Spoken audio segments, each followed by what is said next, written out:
Hello everyone, welcome to my channel. आज हम बात करने वाले हैं एक ऐसी मानव की जिसका नाम सुनते ही विलनेस की इमेज बदल जाती है। बेवेयर द विलनेस। क्या होता है जब एक कॉलेज स्टूडेंट अपनी फेवरेट रोमांस नॉवेल की सबसे बुरी विलनेस मेलिसा फोर्टेब्रेट बन जाती है। चलिए चैप्टर 1 की कहानी देखते हैं।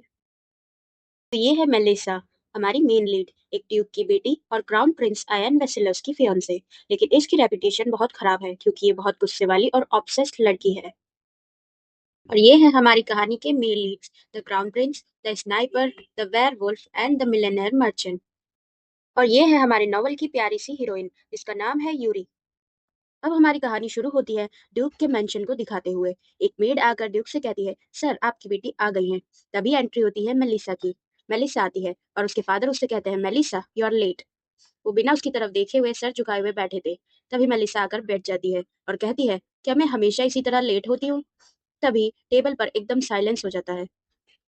फिर हमें कहानी के कैरेक्टर से इंट्रोडक्शन करवाया जाता है। मेलिसा जो कि क्राउन प्रिंस की फियांसे थी और स्नाइपर की बड़ी बहन और वेयरवुल्फ के लिए एक दुश्मन की तरह। वो मर्चेंट के इंपोर्ट्स पर भी बैन लगाती थी और उसे परेशान करती थी। उसका काम सबको परेशान करना था। फिर स्टोरी वापस से कंटिन्यू होती है और मेलिसा खाना खाने बैठती है। वो चम्मच से अपने खाना गिरा देती है। तभी मेट उसका मुंह पोंछती है और कहती है, ओ डियर लेडी, आप मेरे बिना क्या करोगी? तो मेलिसा कहती है, मैं खुश रहूंगी। और फिर मेलिसा अपने फादर से पूछती है कि आखिर वो व्हाइट फर्ड मॉन्ग्रेल कहाँ है, यानी कि वो अपने भाई के बारे में पूछ रही थी। मैंने उसे काफी टाइम से नहीं देखा है। तो उसके फादर चाय के कप से एक सिप लेते हैं और बोलते हैं कि वो किसी को बचाने गया हुआ है। तभी मेलिसा खाना खाते वक्त कहती है कि वो एक हाइपर एक्टिव चाइल्ड है, उसे क्या पता वो कहाँ रहता है। उसको मैं तो कहती हूँ कि आप फॉरडेब्रेड नाम से उसको रिमूव कर दें। तभी उसके फादर बोलते हैं कि वो एक अकेला ही इकलौता वारिस है यहाँ के एस्टेट का, तो ये सब इम्पॉसिबल है। तभी मेलिसा एकदम से उठती है, खड़ी होती है और बोलती है, क्या इकलौता वारिस जो कि अपनी फैमिली के लिए डिवोटेड भी नहीं है? आप उसकी इतनी केयर क्यों करते हैं? ओह हाँ, वो तो इकलौता मेल वारिस है और मैं फीमेल। मुझे बाहर जाना चाहिए। फिर वो बाहर जाने लगती है। तब इसके फादर पीछे से गुस्सा करते हैं और बोलते हैं, मेरा ब्लड प्रेशर बढ़ रहा है। फिर मेलिसा सर झुकाए बाहर जाने लगती है और कहती है, जैसा कि आप देख सकते हैं इसकी बॉडी में रहना पागलपन है। मेलिसा की पर्सनैलिटी जो उसने बनाई है वो बहुत ही खराब है। और ऐसा नहीं है कि मैंने ये सब खुद चुना है। खैर, देखते हैं अब आगे क्या होता है। फिर हमें हमारी हीरोइन की पिछली लाइफ दिखाई जाती है। वो बोलती है कि पिछली लाइफ में मैं पहले एक आम सी कॉलेज स्टूडेंट थी और अपनी आम सी जिंदगी जी रही थी। और मैं अपने काम के चलते पागल हुई जा रही थी, जिससे कि मेरा ब्लड प्रेशर बहुत बढ़ रहा था। और अगर मैं उस कार एक्सीडेंट में ना मरती तो मैं ब्लड प्रेशर के कारण ही मर जाती। तभी मेलिसा की आंख खुलती है और वो देखती है, क्या मैं कौन हूँ, मैं कहाँ हूँ और मैं कहाँ आ गई हूँ। खुद को शीशे में देखती है और डर जाती है। वो कहती है, क्या मैं अपनी नॉवल में हूँ, मेलिसा फॉर्डेबर्ट की बॉडी में? मेलिसा देखती है और बोलती है, अरे वाह, इसका तो माथा बहुत चौड़ा है, यानी कि ये बहुत समझदार लड़की है। और इसकी आंखें गोल्डन येलो आईज जो कि आमंड शेप्ड है। फिर वो देखती है और सोचती है और याद करने लगती है कि अरे, ये तो मुझे अपने बराबर वाले नेबर के कुत्ते की याद दिलाती है जिसका नाम गोल्डी था। और वो गिर जाती है और वो सोचती है, क्या अब मुझे इस स्टोरी की विलन बनना पड़ेगा? फिर मेलिसा सोचती है कि आखिरकार ये है तो एक ड्यूक की बेटी और एक लग्जरी लाइफ जी रही है। फिर वो सोचती है, क्या मैं यूरी को परेशान करूंगी ऐसे? नहीं नहीं नहीं, मैं इस बार इस पूरी स्टोरी को बदल दूंगी। मैं यूरी को परेशान भी नहीं करूंगी, मैं इसको एक अच्छी लड़की बनाऊंगी। और मैं इन बेवकूफ मेल लीड्स के चक्कर में खुद पागल भी नहीं होंगी और ना ही इनके पीछे पड़ूंगी। फिर सीन शिफ्ट होता है और हम देखते हैं मेलिसा को अपनी टेबल पर बैठकर वो एक लेटर लिख रही थी। तभी वो कुछ सोचती है और लिखना शुरू करती है। लिखती है, मेरे प्यारे रॉयल हाइनेस। और वो बड़े ही प्यार से इस लेटर को लिखती है और बोलती है, मेरे प्यारे रॉयल हाइनेस क्राउन प्रिंस आयन बेसिलस। और फिर वो लिखती है, मेरे प्यारे प्रिंस आप कैसे हैं? और वो बाहर नेचर को देखती है और नेचर के बारे में भी बहुत कुछ लिखने लगती है। वो बड़े ही प्यार से समर के बारे में बता रही होती है कि समर आ गई हैं, चिड़ियां चहचहा रही हैं, अपना गाना गा रही हैं, फ्लावर खिल रहे हैं और भी बहुत कुछ। तभी उसे एकदम गुस्सा आता है और वो गुस्से में आगे की चीजें लिखने लगती है। तभी वो लिखती है, मैं आपसे रिक्वेस्ट करती हूँ हमारी एंगेजमेंट तोड़ने की, यानी कि कैंसिल करने की। तभी वो सोचती है, हाँ, अब भी तो सही लिखा मैंने कुछ और अब मुझे सेटिस्फेक्शन हुई। तभी वो उससे मुंह बनाकर सोचने लगती है, मुझे ये एंगेजमेंट तोड़नी ही होगी। उसने आखिरी बार जो मुझे फूल भेजे थे उन पर भी मेरा नाम नहीं लिखा था, किसी और लड़की का नाम लिखा था। उसकी हिम्मत कैसे होती है ये सब करने की? मुझे आखिरकार ये एंगेजमेंट तोड़नी ही पड़ेगी। आप भी मुझसे उतनी ही नफरत करते होंगे। वो लेटर लिख ही रही होती है और पीछे से उसकी मेड उसको खड़ी होकर देख रही होती है। पीछे खड़ी उसकी मेड योना उसको ये सब करते हुए देख रही थी। वो लिखती है कि कूल रहो और इस एंगेजमेंट को खत्म कर दो। ये मेरा 49th लेटर है। प्लीज मुझे और मजबूर मत करना और ज्यादा पेपर वेस्ट करने पर। अगर मेरी ये छोटी सी फैमिली तुम्हारे लिए इंपॉर्टेंट है तो। और भी बहुत सारी चीजें हैं, प्लीज सबकी वजह से, प्लीज आखिर सबके खातिर हमें ये एंगेजमेंट कैंसिल कर देनी चाहिए, क्योंकि इसका कोई फायदा नहीं है। फिर मेलिसा सोचती है, पता नहीं मैंने कैसे आखिर ये सब लिख दिया, मुझे पता नहीं क्या हो गया था। फिर वो पेपर हिलाती है और उसको देखने लगती है और कहती है, या मैं बहुत अच्छी हूँ, आई एम द बेस्ट। कहती है, मानना पड़ेगा, क्राउन प्रिंस की फियांसे तो एक मास्टर कैलीग्राफर है। फिर वो पीछे मुड़ती है और कहती है, योना अगर तुम बिजी नहीं हो तो क्या तुम मेरे लिए इस लेटर को डिलीवर कर दोगी? और प्लीज पूरे रॉयल पैलेस को पता चलना चाहिए कि ये मेरी तरफ से है, क्राउन प्रिंस की फियांसे की तरफ से। फिर योना हल्के से उस लेटर की तरफ देखती है और कहती है, कहीं आप पहले की तरह तो इस बार भी बिना बुलाए अपनी एंगेजमेंट तुम तोड़ने की बात नहीं कर रही हो ना? और फिर कभी आप वहीं आ जाओ और कुछ ना कुछ सीन कर दो। पता है ना आखिरी बार क्या हुआ था? वो कहती है कि आप पहले भी पिछले 10 बार ऐसा कर चुकी हैं। फिर मेलिसा उससे कहती है कि अगर उसने इस बार भी रिस्पॉन्ड नहीं दिया तो मैं इस बार पिछली बार से भी बड़ी मैस करूंगी। वो कहती है, ठीक है माय लेडी। फिर वो जाने लगती है मेलिसा को इग्नोर कर कर। मेलिसा उसे देखती है और वो गेट एकदम से बंद कर कर बाहर चली जाती है। अभी मेलिसा बोलती है कि आखिर इसमें इतना एटीट्यूड आ कहाँ से रहा है, और ये मुझे अपना मास्टर लेडी भी समझती है या नहीं? आखिर ये तो मुझसे एक प्रॉपर मेड की तरह भी बात नहीं करती है। आखिर इसकी प्रॉब्लम क्या है? वो कहती है, खैर छोड़ो अब। फिर वो अपने सोफे पर बैठती है और सोचने लगती है, आखिर मुझे कौन सी ड्रेस पहननी चाहिए जब मैं आखिरकार यूरी से मिलूंगी। वो गाना गाने लगती है, ओ लाला। फिर अपनी बुक्स पढ़ने लगती है और उनमें ड्रेसेस की फोटोज देखने लगती है। तो चैप्टर 2 की शुरुआत होती है और हम मेलिसा को देखते हैं जो कहती है, मैं इन सब चीजों से बहुत ज्यादा थक चुकी हूँ। और वो अपना सर पकड़ती है।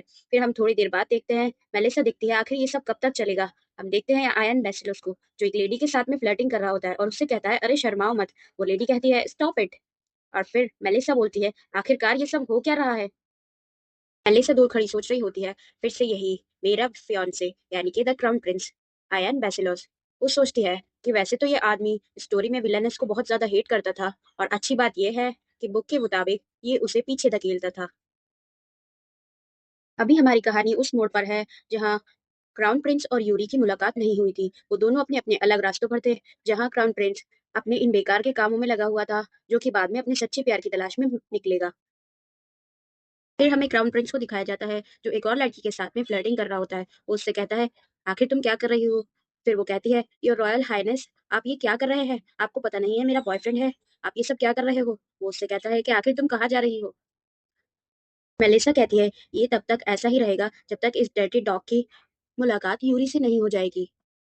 फिर हमारी स्टोरी वापस से पहले वाले सीन की तरफ शिफ्ट होती है जहाँ क्राउन प्रिंस उस यंग लेडी से फ्लर्टिंग कर रहा होता है और कहता है कि यंग लेडी, क्या तुम मुझे सिड्यूस करने की कोशिश कर रही हो? और वो यंग लेडी भी उसके साथ फ्लर्टिंग करते हुए कहती है, नहीं रुक जाइए, आप तो एकदम एनिमल की तरह एक्ट कर रहे हैं क्राउन प्रिंस। और फिर वो क्राउन प्रिंस उसके हाथ पर किस करता है और कहता है, तुम तो किसी भी आदमी को एक एनिमल बना दो। और ये सब देखते हुए मेलिसा बहुत ही गंदा मुंह बनाती है। वही वो लेडी कहती है, ओ हनी अपने आप पर काबू रखो। और क्राउन प्रिंस को मार मार कर कह रही होती है, बस करो मुझे गुदगुदी हो रही है, स्टॉप इट स्टॉप इट। और दूर खड़ी मेलिसा ये सब देखकर कहती है, ओह ये तो किसी बत्तख की तरह है जो हर किसी पानी पर तैरना चाहती है। फिर क्राउन प्रिंस उस लेडी की गली पर किस करने लगता है। फिर दूर खड़ी मेलिसा सोचने लगती है, क्या इसकी ये आंखें सिर्फ दिखावे के लिए है या फिर ये वाकई में इसे पसंद करता है? ओह, और मैं यहाँ गुस्से से पागल हुई जा रही हूँ। जब मैंने इसके बारे में सुना था कि इसे अपनी मनमर्जी करने की आदत है, मुझे लगा था शायद इसे अकेले रहना पसंद होगा, या ड्रिंकिंग करना पसंद होगा, या फिर इसे लेट नाइट वॉक्स पर जाना पसंद होगा। पर मैंने कभी नहीं सोचा था कि इसको तो औरतों को सीड्यूस करने की गंदी आदत है, वो भी अपनी बेकार की घटिया लाइनों से। ऐसा लगता है कि इसने अपनी ये सब लाइनें cheap pulp fiction romance novel से ली हुई हैं। अभी वो लेडी मेलिसा की तरफ देखती है और आयन से पूछती है, ओ आयन, ये औरत कौन है? फिर वो उसकी तरफ देखती है और कहती है, क्या ये कोई रॉयल हैंडमेडन है? तभी मेलिसा हल्की स्माइल देते हुए कहती है, क्या? लगता है ये अपना दिमाग का संतुलन खो बैठी है पूरी तरह से। मेलिसा कहती है कि किस तरीके की हैंडमेडन इस तरीके से इतने अच्छे से तैयार हुई हुई रहती है। फिर क्राउन प्रिंस उस लेडी के गले पर किस करते हुए कहता है कि उसकी तरफ ध्यान मत दो, चलो अब ये सब उतारते हैं। मेलिसा सोचती है कि तुम लोग पहले से ही इतने नंगे हो, अब और कितना नंगा होगे। तभी मेलिसा सोचती है, आखिरकार ये आदमी कितना गिरेगा। एलिसा कहती है कि मेरे पास अब कोई वर्ड्स नहीं है कहने के लिए, ये किसिंग साउंड मुझे पागल कर देंगी। तभी मेलिसा सोचती है कि एक मिनट जरा रुको, कि मैं ये सब बर्दाश्त क्यों कर रही हूँ आखिर? चलो शुरू से ये सब देखते हैं। पहली बात कि ये एक रॉयल सिटिंग रूम है। दूसरी बात कि ये इस लड़की को गलियों में से उठा कर लाया है। तीसरी बात कि ये मेरे सामने मुझे चीट कर रहा है, मुझे यानी कि मेलिसा फॉडीब्रेड को। और चौथी बात कि इसने मुझे खुद रॉयल इनविटेशन भेजा था पैलेस आने के लिए। और आखिरी बात, मेलिसा की मेमोरी के अकॉर्डिंग ये सब कुछ पहली, दूसरी या तीसरी बार नहीं है जब इसने ये सब किया है। यानी कि शॉर्ट में कहूँ तो अयान बेसिलस जो है वो एक नंबर का, जी हाँ आप सही समझ रहे हैं, एक रॉयल डॉग है, यानी कि रॉयल इनसेपरेबल एसहोल। फिर मेलिसा सोचती है और बोलती है, योर रॉयल हाइनेस, कि आप एक गलीज कुत्ते हैं। ये बात सुनकर आयान शॉक होता है और पीछे मुड़कर कहता है, क्या? वो वाकई में पीछे मुड़ा और उसने मेलिसा की तरफ देखा। मेलिसा कहती है, फाइनली, चलो अब मेरी मौजूदगी का कुछ तो फायदा हुआ। फिर मेलिसा दोबारा से उससे कहती है, योर रॉयल हाइनेस, क्या आप एक गलीज कुत्ते हैं? मेलिसा ने पहले भी अपनी आंखों से कई बार क्राउन प्रिंस को ऐसे सीन्स करते हुए देख रखा है, वो भी बहुत बार। और मेलिसा हर बार उस नई लेडी के बाल खींचती, पकड़ती और उस पर चिल्लाती कि क्या तुम एक नंबर की स्टूपिड हो, तुम्हारी हिम्मत कैसे हुई हिज रॉयल हाइनेस को सिड्यूस करने की। और वो उस औरत के बाल पकड़ती और बहुत बड़ा हंगामा करती। पुरानी वाली मेलिसा कभी भी क्राउन प्रिंस को इन सब चीजों के लिए जिम्मेदार नहीं मानती और वो हमेशा भोला बनकर खड़ा हो जाता और मेलिसा गुस्से में उस औरत के बाल खींचती रहती। तभी हमारी प्रेजेंट वाली मेलिसा गुस्से से कहती है, ये bastard his royal highness. Crown prince Melissa की ओर देखता है और बोलता है, क्या तुम पूरी तरह से पागल हो चुकी हो? मेलिसा उसकी तरफ देखती है और कहती है, क्या मुझे ये तुमसे नहीं पूछना चाहिए? मैं पागल हो चुकी हूँ? मेलिसा चिल्लाती है और कहती है कि पागल तो तुम हो जो मेरे सामने ही अपने फियांसे को धोखा दे रहे हो। रॉयल हाइनेस, शुक्र मनाओ ये ऐश ट्रे अभी तक मैंने तुम्हारे सर पर देकर नहीं मारी है। तुम्हारी इन बचकानी हरकतों के बाद भी ये कह सकते हैं कि मैं अभी ठीक हूँ। वैसे देखा जाए तो कहानी के सारे मेल कैरेक्टर्स मेलिसा के अलावा मुझे सबसे ज्यादा बुरा ये आयन क्राउन प्रिंस लगता है। जरा इसकी तरफ देखो, ये कैसा है, और पता नहीं कौन ही इस एफ बॉय के प्यार में पागल हुआ जाएगा। खैर, फिर इतनी ही देर में क्राउन प्रिंस सोचने लगता है, क्या ये मेरे बाल पकड़ के खींचने वाली है? ये मेरे साथ क्या करने वाली है? फिर वो क्राउन प्रिंस मेलिसा से कहता है कि मैंने सुना था कि तुम बहुत ही वॉयलेंट पर्सनैलिटी हो, पर मैंने कभी सोचा नहीं था कि तुम मुझसे इतनी रूड थिंग्स कहोगे डायरेक्ट मेरे फेस पर। मैंने सही सुना? फिर मेलिसा अपने मन में सोचती है, क्या कहा इसने? क्या ये सोचता है कि ये सही है, वहां बैठकर ये मुझे धोखा दे रहा है मेरे सामने? तभी मेलिसा उससे कहती है, योर रॉयल हाइनेस, क्या आप चाहते हैं कि मैं आपको छोटा सा एक डेमोन्स्ट्रेशन दूं कि वाकई में ट्रू इंसल्ट कैसी होती है? तभी क्राउन प्रिंस उसकी ओर देखता है, जैसा कि मैं देख सकती हूँ कि तुम अपनी किसिंग से बहुत ज्यादा प्यार में लगे हुए हो। क्यों ना तुम इस फ्लोर को किस करो, डर्ट से भरे फ्लोर को, जहां पर तुम जैसा बेवकूफ बिलोंग करता है। एकदम से क्राउन प्रिंस चौंक जाता है और अपनी मुट्ठी भींचने लगता है। मेलिसा उसकी तरफ देखती है और कहती है, हाँ। तभी क्राउन प्रिंस रोने जैसा मुंह बनाने लगता है और रोना शुरू कर देता है। तभी वहां एकदम साइलेंस हो जाता है और मेलिसा सोचने लगती है, आखिर इस आदमी की इतनी हिम्मत कैसे हुई? और इसकी हिम्मत तो देखो, इसने मुझ पर चीट किया, और क्या ये बस इसी तरह रोने वाला है मेरे सामने? सीरियसली, मैं अब और ये सब नहीं झेल सकती। चैप्टर 3 की शुरुआत होती है और हम मेलिसा को देखते हैं जो कि अयान को रोते हुए देख रही होती है और मन में सोचती है कि इस आदमी की हिम्मत तो देखो, एक तो इसने मुझे चीट किया, ऊपर से क्या ये बस इसी तरह रोने वाला है, वो भी एक इंसल्ट के बाद। हद है, मैं ये सब और नहीं झेल सकती अब।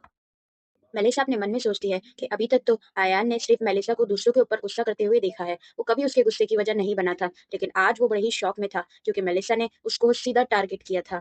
आखिरकार उसको भी तो कभी कभार मेलिसा का गुस्सा झेलना चाहिए और वो अब इस गुस्से को झेलेगा।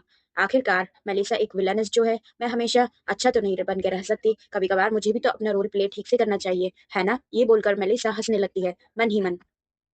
मेलिसा कहती है, ओह सीरियसली।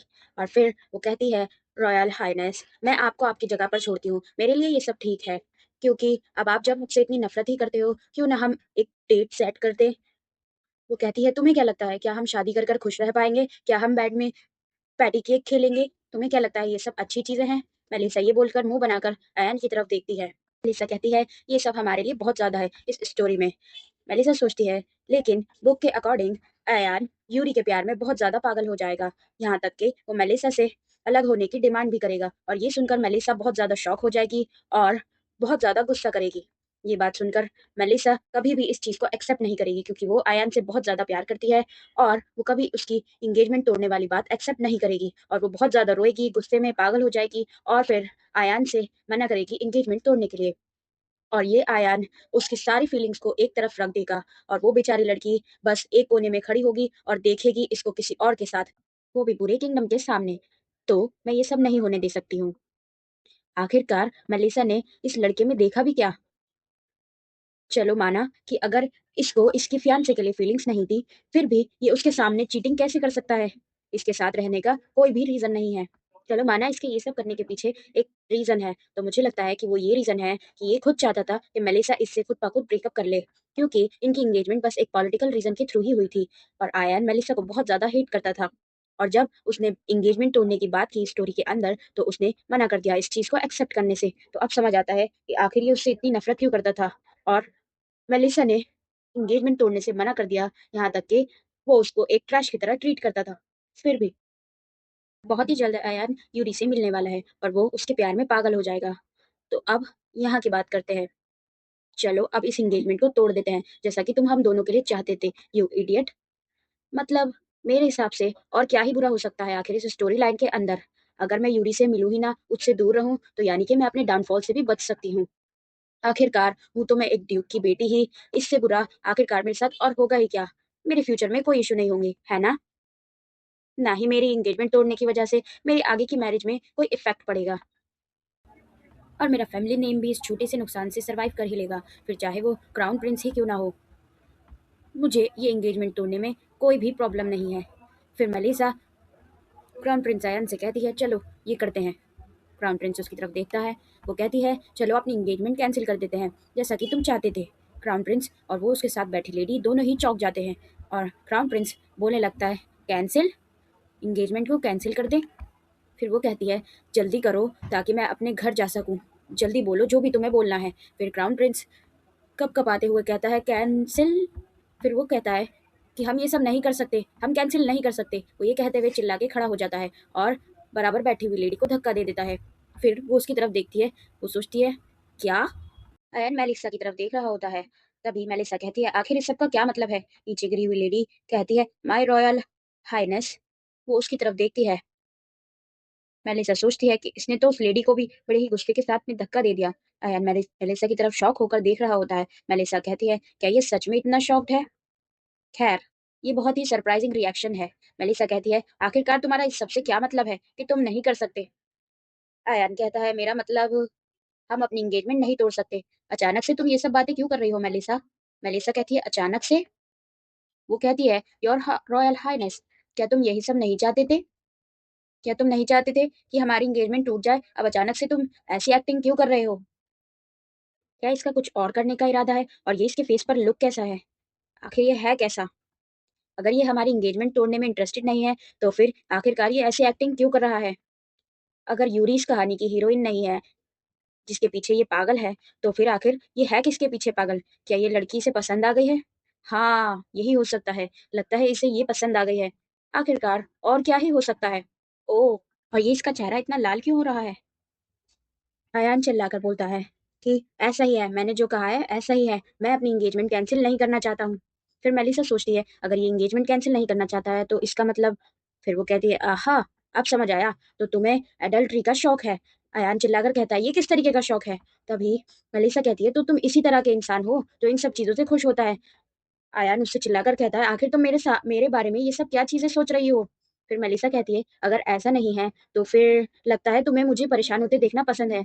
आयान कहता है ओ, और ये बोलकर वो शर्माने लगता है। फिर मेलिसा हल्की सी मुस्कुराहट देती है और कुछ सोचने लगती है। ओह, तो लगता है तुम मुझे इसी तरह से बंदी बनाकर रखना चाहते हो, यानी मेलिसा को, है ना? फिर वो कहती है आहा, मैं सोचूं कहीं कोई बड़ा रीजन तो नहीं है। अब समझ आया मुझे कि तुम आखिर इस तरह से एक्ट क्यों कर रहे थे। आयान बोलता रह जाता है मैं वो। फिर मेलिसा कहती है देखो ये बहुत ही खराब तरीका है, पर तुम अपने इस तरीके में कामयाब हो चुके हो मुझे बंदी बनाने में। लेकिन तुम्हारे साथ एक लविंग रिलेशनशिप में रहना बहुत ही ज्यादा मुश्किल है, और तुम्हें इस तरह से दूसरी औरतों के साथ देखना। फिर वो लेडी बैठकर कुछ सोचने लगती है और वो मेलिसा कहती है ये मुझे बहुत ज्यादा हर्ट करेगा, यानी कि विलेनेस ऑफ फोर्टिब्रेड को। तभी वो लेडी उठकर कहीं जाने लगती है और अपनी ड्रेस पहनने लगती है। ना गुस्सा दबाने की कोशिश कर रही थी, तो मैंने इससे ज्यादा और कुछ नहीं कहा। फिर आयान का भी मुझे कुछ ज्यादा खास रिस्पॉन्स नहीं दिखा। तो हम दोनों बस एक ऑकवर्ड सी रूम में खड़े थे। कुछ नहीं, बस लिंडा के कपड़े पहनने की आवाज़ आ रही थी। लिंडा वही लेडी है जिसके साथ अयान फ्लर्टिंग कर रहा था। चैप्टर 4 की शुरुआत होती है और हम लिंडा को देखते हैं जो अपने कपड़े पहन रही होती है। मेलिसा और अयान दोनों उसकी तरफ देख रहे होते हैं। फिर तभी मेलिसा अपने मन में सोचती है कि इससे पहले सब कुछ अनक्लियर सा था, मगर उस कॉन्वर्सेशन के बाद सब कुछ बदल गया। मैं धीरे-धीरे मेलिसा की मेमोरीज और फीलिंग्स को याद कर रही हूँ। उसकी मेमोरीज के अकॉर्डिंग अयान के इससे पहले भी बहुत सारे अफेयर्स रह चुके हैं, जिसकी वजह से मेलिसा गुस्से में पागल होती रहती थी। वो उससे बिल्कुल भी लॉयल नहीं था, जिसका ब्लेम सारा का सारा मेलिसा के ऊपर आ गया था। लोग उसके पीछे बहुत सारी बातें बनाया करते थे और ये सारा दुख और शेम सब मेलिसा को अकेले ही झेलनी पड़ती थी। फिर एकदम से सीन शिफ्ट होता है और हम अपनी हीरोइन की पास्ट लाइफ देखते हैं। उसका डैड जोर से टेबल पर हाथ मारते हैं और कहते हैं कि इस लड़की को उसको खुश रखने के लिए और ज्यादा कुछ करना चाहिए। फिर उसकी मॉम कहती हैं कि वो उस पर चीट कर रहा है। ये सब वो बातें टीवी देखते हुए बोल रहे थे। पिछले टाइम में यानी कोरिया में मैंने देखा था कि अगर किसी आदमी का अफेयर होता था, फिर भी सारा ब्लेम औरत को ही दिया जाता था। तभी उसके डैड चिल्लाकर कहते हैं कि वो उस पर चीट नहीं करता, अगर वो उसके साथ अच्छे से रहती तो। तभी मेलिसा मन में सोचती है, देखा जाए तो यहाँ भी कुछ अलग नहीं है, यानी कि इस नॉवल में, वो भी वेस्टर्न सेटिंग के साथ। फिर वापस हम अपनी स्टोरी पर आते हैं और आयान बोल रहा होता है पर फिर मेलिसा इतने में उसकी तरफ देख रही होती है। फिर आयान जोर से चिल्लाकर बोलता है कि वो तुम ही तो थी जिसने ये सब शुरू किया था। तुम ही मुझे इतना ज़्यादा प्यार करती थी, मुझे अपने हाथों से खाना खिलाती थी, जो कि मुझे बहुत बुरा लगता था। और तुम ही कहती थी कि तुम मुझसे कभी भी मिलने आ सकते हो, वो भी बिना बुलाए। तुम्हें पता है, ये सब मेरे लिए आसान नहीं था। ये सब बोलते हुए आयान गुस्से से ज़ोर-ज़ोर से साँस लेने लगता है। रोते हुए। फिर तभी मेलिसा उसकी तरफ देखती है और कहती है, अच्छा, तो तुम इसीलिए और कुछ नहीं बोल पा रहे थे। अब समझ आया। मेलिसा उससे कहती है, तो तुम भी यहाँ पर विक्टिम कार्ड प्ले करने वाले हो। तुम्हें क्या लगता है, तुम ये सब उससे कंपेयर करोगे जो सब मैंने झेला है? तभी वो अयान की तरफ देखती है और कहती है, इसे देखो, ये कैसे विक्टिम कार्ड प्ले कर रहा है, सोच रहा है कितना बेचारा है ये। फिर मेलिसा गुस्से से अपनी मुट्ठी भींचती है और कहती है, अच्छा, तो तुम अब यहाँ विक्टिम कार्ड प्ले करने वाले हो। खैर, मैंने तो वो सब बस प्यार में आकर किया था, क्योंकि तुम मेरे फियांसे थे। साथ में चाय पीना, एक-दूसरे को पकड़ना, मुझे लगा था ये सब चीज़ें तो आम बात है उन लोगों के लिए जो लोग एक-दूसरे से प्यार करते हैं। अगर तुम्हें ये सब चीज़ें इतनी ही बुरी लगती हैं, तो मैं तुमसे माफ़ी माँगती हूँ। मेलिसा अपने मन में कहती है, आयन यू बास्टर्ड। आयन अपना सर हाँ में हिलाता है। तभी मेलिसा कहती है, अच्छा, तो तुम अब अपना सर हिला रहे हो, इसका क्या मतलब है? क्या तुम्हें इतनी सी भी समझ नहीं है? मेलिसा कहती है कि मैं गुस्से से पागल हो जाऊँगी इन सब चीज़ों से। फिर मेलिसा उसकी तरफ उँगली करते हुए कहती है, मगर इसका मतलब ये नहीं है कि तुम बिल्कुल बेवकूफ़ की तरह एक्ट करोगे। मेलिसा कहती है, तुमने उन सब औरतों का खिलौना बनाया, बस मेरे पास वापस आने के लिए। तुम्हें क्या लगता है ये किसी तरह का लो बजट प्रैंक शो है? पास्ट को देखा जाए तो मेलिसा को जब भी अयान की तरफ से इन्विटेशन मिलता तो वो बहुत ज़्यादा खुश हो जाती। वो अपना पूरा दिन निकाल देती सिर्फ एक आउटफिट पिक करने में। वो बहुत ज़्यादा एक्साइटेड होती और अच्छे से अच्छा दिखने की कोशिश करती। पर जब भी मेलिसा पैलेस आती, वो यही सब देखती, यानी कि अयान को किसी और लड़की के साथ फ्लर्टिंग करते हुए। मगर इतना होने के बावजूद भी मेलिसा ने कभी भी अयान का इन्विटेशन रिजेक्ट नहीं किया, क्योंकि उसके लिए ये प्रूफ था कि वो उसके बारे में सोचता है। एक मोमेंट के लिए। इतनी खराब चीज़ें की, फिर भी तुम हमारी एंगेजमेंट तोड़ना नहीं चाहते हो? क्या ये सब इसीलिए हो रहा है क्योंकि तुमने कभी सोचा नहीं था कि मैं इस तरीके से रिएक्ट करूँगी? आखिर तुम में इतना कॉन्फिडेंस आया कैसे? फिर अयान कहता है, ये सब इसीलिए क्योंकि तुम मुझसे प्यार करती हो। फिर तभी कमरे में एकदम साइलेंस हो जाता है और दोनों एक-दूसरे की तरफ देखने लगते हैं, ब्लैंक एक्सप्रेशन के साथ। तभी हमारी हीरोइन मेलिसा का नाम गुस्से से लेती है, कहती है मेलिसा, और उसकी आँखों में गुस्सा साफ नज़र आ रहा था। तभी मेलिसा अपने मन में एक सीन क्रिएट करती है, जिसमें वो ज़ोर से अयान के मुँह पर एश ट्रे उठाकर मारती है। फिर वो एश ट्रे की तरफ देखती है और कहती है, चलो शुक्र है ये सब बस मेरी एक इमेजिनेशन थी, वरना तो मैं आज इस बेवकूफ़ के सर पर ये ग्लास एश ट्रे मार ही देती। मेलिसा कहती है, ओ कैट, मुझे शक्ति दो। कैंट एक फिलोसोफर का नाम है। फिर वो सोचती है कि इतने सारे फिलोसोफर्स हैं, उन्होंने बताया है कि एक आदमी लॉजिकल सोचने वाला क्रिएचर है, पर मैं अपनी सैनिटी को काबू में कैसे रखूं? आखिर मुझे समझ नहीं आ रहा कि ये आदमी है कैसा। मेलिसा ये सब सोच ही रही होती है। अयान सोचता है कि आखिर ये कर क्या रही है? आखिर ये रॉयल बेवकूफ सोचता क्या है? क्या इसकी हरकतें बिल्कुल सही हैं क्योंकि ये सब मेरी गलती है? ये सोचता है कि ये चाहे कितनी भी गलतियां कर ले और मैं इसको अपनी जिंदगी में वापस ले लूंगी क्योंकि मैं इससे प्यार करती हूँ, बस इसलिए। ये क्या सोचता है? क्या ये किसी कोरियन सिंगर के गाने में है? पर अब और नहीं। पैनिक होते हुए हल्के से हंसता है और कहता है, कम ऑन मेलिसा, मुझे पता है तुम झूठ बोल रही हो क्योंकि तुम गुस्से में हो। मेलिसा कहती है, नहीं, मैं सच कह रही हूँ। मैं तुमसे अब प्यार नहीं करती हूँ। एपिसोड 5 की शुरुआत होती है और हम देखते हैं कि मेलिसा ने आयन को अपनी एंगेजमेंट तोड़ने का बोला है। फिर मेलिसा अपने मन में ही सोचती है, जरा इसका चेहरा तो देखो, ऐसा लगता है जैसे किसी ने इससे कह दिया हो कि अर्थ असल में हार्ट शेप की है। इसने मेलिसा को प्यार को हल्के में लिया, जबकि उसने इसे 18 सालों तक अपना दिल दिया, पर अब और नहीं। तभी आयन मेलिसा से कहता है, ये सच नहीं हो सकता, है ना? फिर मेलिसा कहती है, क्या तुम्हें पता नहीं है, प्यार तो आता जाता रहता है। तभी मेलिसा कहती है, तुम कितने बेवकूफ हो, तुम्हें इतनी सी भी बात समझ नहीं आती। मुझे लगा था कि तुम समझोगे क्योंकि तुम्हें अपनी निचली बॉडी से इतना प्यार जो है, पर नहीं। चलो अब इस एंगेजमेंट को खत्म करते हैं, समझे तुम? तुम्हें क्या लगता है अब कोई रीजन बचा है इस रिलेशनशिप को रखने का? एयन उसकी तरफ बड़ी ही परेशान नजरों से देख रहा होता है। वो कुछ बोल नहीं पाता, बस देखता रह जाता है। मेलिसा कहती है, ये सब कितना फ्रस्ट्रेटिंग है। जल्दी से मैं इस फियांसे के टाइटल से आजाद होना चाहती हूँ। जरा सोच कर देखो, अगर ये बेवकूफ थ्रोन पर बैठ गया तो ये तो हमारी कंट्री को पूरी तरह से बर्बाद कर देगा। तभी अयान कहता है, नहीं नहीं, हम ऐसा नहीं कर सकते, कुछ भी पर ये नहीं कर सकते। माना कि ये अट्रैक्टिव है, मगर मैं अब इसको सिर्फ एक रॉयल अट्रैक्टिव कूड़े की तरह देखती हूँ। और अब मेरे पास इसको देने के लिए ना तो अट्रैक्शन बचा है, ना ही मर्सी। मेलिसा जोर से चिल्लाकर कहती है, आखिर तुम इतने बेशरम क्यों हो? सच में समझ नहीं आता, बताओ मुझे क्यों नहीं?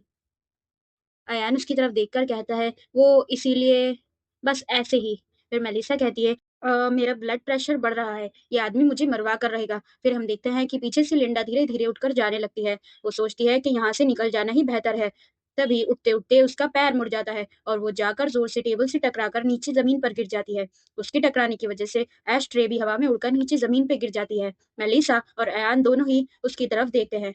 एकदम से गेट खुलता है और दो गार्ड अंदर आते हैं और पूछते हैं, योर हाइनेस, क्या हुआ? फिर पीछे एयान लिंडा से पूछता है, क्या तुम ठीक हो? मेलिसा देखती है और कहती है, ये सब अचानक से क्या हुआ? लिंडा पीछे बैठी हुई रो रही होती है और गार्ड आकर अयान से पूछता है, क्या आप ठीक हैं, कहीं आपको चोट तो नहीं लगी? और अयान अपने सर पकड़कर नाटक करने लगता है। मेलिसा कहती है, आखिर ये सब अचानक से हो क्या रहा है? गार्ड मेलिसा का हाथ पकड़ते हुए कहता है, लेडी फॉर्टिप्रेट, आप फिर से सीन कर रही हो। एक हद होती है इस चीज की, अब हम आपका ये बिहेवियर और ज्यादा बर्दाश्त नहीं कर सकते। मेलिसा कहती है, क्या? मेलिसा अपनी नजरों से एक बार उधर देखती है सीन की तरफ, यानी कि जो अभी हुआ। फिर वो कहती है, ओह अब समझ आया, ग्लास एस्ट्रे जमीन पर टूटी हुई पड़ी है। मैं काफी देर से चिल्ला भी रही थी और ये अयान की लेडी जमीन पर बैठी हुई रो रही है। और जरा इसको तो देखो, ऐसा लगता है कि क्राउन प्रिंस बहुत ज्यादा थक चुका है विलेनेस की इन सब हरकतों से। इन सब चीजों को देखकर ऐसा लगता है जैसे मेलिसा ने इस कमरे में बहुत ही ज्यादा वॉयलेंट चीजें की हैं। अब समझ आया, ये सब एक बहुत बड़ी मिसअंडरस्टैंडिंग है। गार्ड मेलिसा के हाथ पीछे कर कर बांधने लगता है। मेलिसा कहती है, देखो मुझे लगता है तुम गलत समझ रहे हो, मैंने कुछ नहीं किया है। तभी गार्ड मेलिसा के हाथ बांध देता है। लिंडा भी एक्टिंग करते हुए आयान के पास जाने लगती है और कहती है, मुझे बहुत डर लग रहा है। आयान भी उसे गले से लगाने लगता है, कहता है, ओ लिंडा, मुझे माफ कर देना, तुम्हें इन सब चीजों से गुजरना पड़ रहा है। माय लव, मुझे पता है तुम बहुत ज्यादा डरी हुई हो। लिंडा भी कहती है, ओ अयन। फिर मेलिसा पीछे मुड़कर देखती है, वो कहती है, वाह क्या पेयर है ड्रामा क्वींस का। तो सब लोग मुझे ही आखिरकार विलनेस समझ रहे हैं। खैर, यहाँ पर कोई भी मेरी तरफ नहीं है। ये कहते हुए मेलिसा मुस्कुराने लगती है। वो गार्ड मेलिसा को बाहर ले जाने लगते हैं और मेलिसा मन में कहती है, अब इन सब चीजों से छुटकारा पाने का कोई भी तरीका नहीं है। ये सब बस सिचुएशन को और ज्यादा बेकार ही करेंगी। मेलिसा के कदम रुकते हैं और वो पीछे मुड़कर देखती है। आयन भी उसकी तरफ देखता है और जल्दी से अपना मुंह घुमा लेता है और टेढ़ी नजरों से उसकी तरफ देखता है। फिर मेलिसा गुस्से में मन में सोचती है कि इस बास्टर्ड को तो देखो, इसने एक बार भी मुझे सॉरी भी नहीं बोला। वो चिल्लाकर कहती है, बस अब बहुत हुआ। आयन, मैंने तुम्हें बहुत झेल लिया। आगे के और चैप्टर्स देखने के लिए हमारे साथ बनी रहिए। चैनल को सब्सक्राइब कर दीजिए, वीडियो को लाइक करना बिल्कुल मत भूलना। Thank you for watching.